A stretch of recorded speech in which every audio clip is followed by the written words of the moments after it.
U.S. naval forces are currently operating in close proximity to Venezuela as part of an effort to increase pressure on President Nicolás Maduro, a move that brings potential confrontation risks.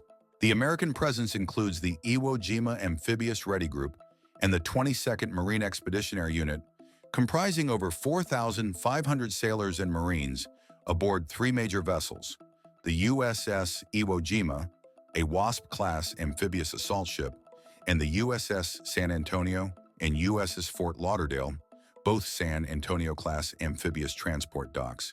Supporting these forces are several Arleigh Burke-class guided missile destroyers, a Ticonderoga-class guided missile cruiser, and the Ocean Trader, a covert special operations support ship. Many observers have argued that Venezuela's Russian-origin fighter jet armed with a specific Soviet-era high-speed missile could be a threat, but this risk is exaggerated.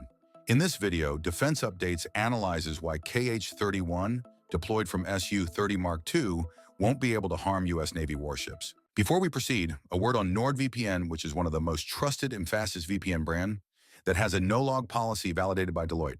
NordVPN provides a 256-bit encrypted tunnel that protects your privacy and also enables you to access contents that are blocked based on geolocation. Its threat protection system helps you avoid phishing, scams, and malware. NordVPN application is available for all the major platforms as well as browsers.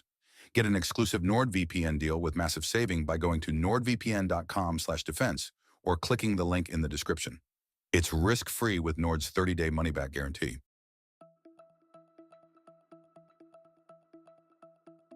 Designated by NATO as the AS-17 Krypton, the ramjet-powered Kh-31 comes in anti-radiation and anti-ship variants, with the latter being most relevant here. Its development began in the late 1970s in the Soviet Union. The anti-ship variant, Kh-31A, has a range of about 31 miles, 50 kilometers, with a minimum launch distance of around 9 miles, 14.5 kilometers. A longer-range version, the Kh-31AD, can reportedly reach 100 miles, 160 kilometers, though it's unclear if Venezuela ever received it. The missile uses a solid rocket booster to reach Mach 1.8 before switching to a ramjet engine, which pushes it to Mach 3.5 at 53,000 feet or Mach 1.8 near sea level. It carries a 200-pound, 90-kilogram warhead designed to pierce a ship's hull before detonating. The Kh-31A can also perform tight 15G maneuvers while skimming the surface, making interception difficult. The U.S. Navy takes the threat seriously enough to have purchased Kh-31s from Russia for use as realistic anti-ship missile targets in fleet defense testing. In an attack, multiple Su-30MK2 will be launching this missile from different vectors to complicate defense. So the threat is credible, but U.S. Navy has layered air defense to meet this challenge.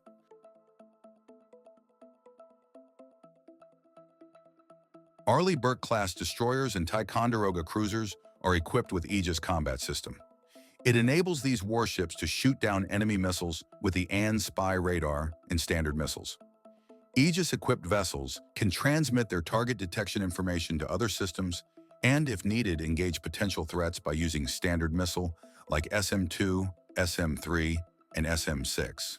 At the heart of the Aegis system is the powerful AN/SPY multi-purpose radar, one of the most advanced naval radars in existence. It can automatically detect, track, and guide missiles against more than 100 targets at once. Unlike conventional search radars that rely on rotating antennas, the AN/SPY uses 4 fixed arrays that project electromagnetic beams in all directions, simultaneously and continuously. When required, the radar can concentrate its energy on a single target without losing awareness of other potential threats around the ship. The Aegis combat system employs a family of advanced interceptor missiles to counter a wide range of aerial and ballistic threats. The SM-2, produced by Raytheon, serves as a long-range ship-launched air defense missile capable of reaching speeds above Mach 3 and striking targets up to 100 miles, 165 kilometers, away at altitudes of 65,000 feet. Complementing it is the SM-6, a versatile missile designed for extended-range anti-air warfare and terminal ballistic missile defense, capable of engaging aircraft, cruise missiles, and ballistic threats at ranges up to 285 miles, 460 kilometers. in speeds of Mach 3.5. It is possible that the Venezuelan Su-30MK2 would be taken down even before it can enter the striking distance. If it somehow manages to launch the missile without getting shot down, the Soviet-era missile will be vulnerable to the sophisticated interceptors.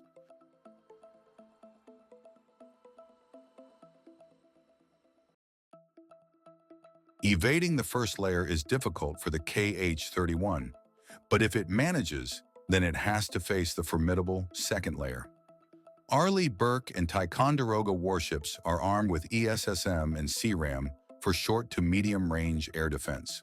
The RIM-162 Evolved Sea Sparrow missile, ESSM, is a medium-range, surface-to-air interceptor designed to counter high-speed anti-ship cruise missiles as well as low-velocity air threats, such as drones and helicopters, and high-speed maneuverable surface threats.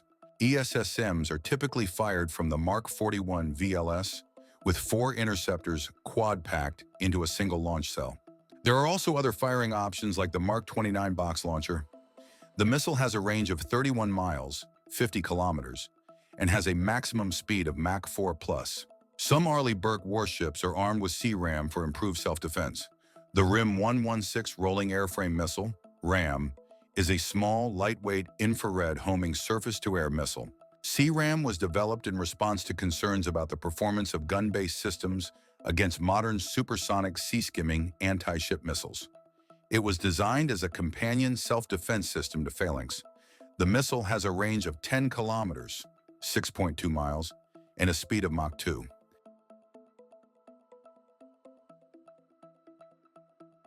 Even if a missile penetrates the first 2 layers, it has to face the very potent last line of defense. Arleigh Burke and Ticonderoga vessels are equipped with 1 or 2 phalanxes. Phalanx CIWS has been used by the United States Navy and the naval forces of 15 other countries. The Mark 15 phalanx uses self-contained search and engagement radars, as well as electro-optical and infrared cameras, to direct its 20mm M61 Vulcan, which is mounted on a swiveling base. The cannon fires tungsten-tipped rounds to tear up incoming missiles, boats, and drones. It has a high rate of fire at 4,500 rounds per minute. Phalanx CIWS can independently and automatically detect, track, engage, and confirm kills using its computer-controlled radar system.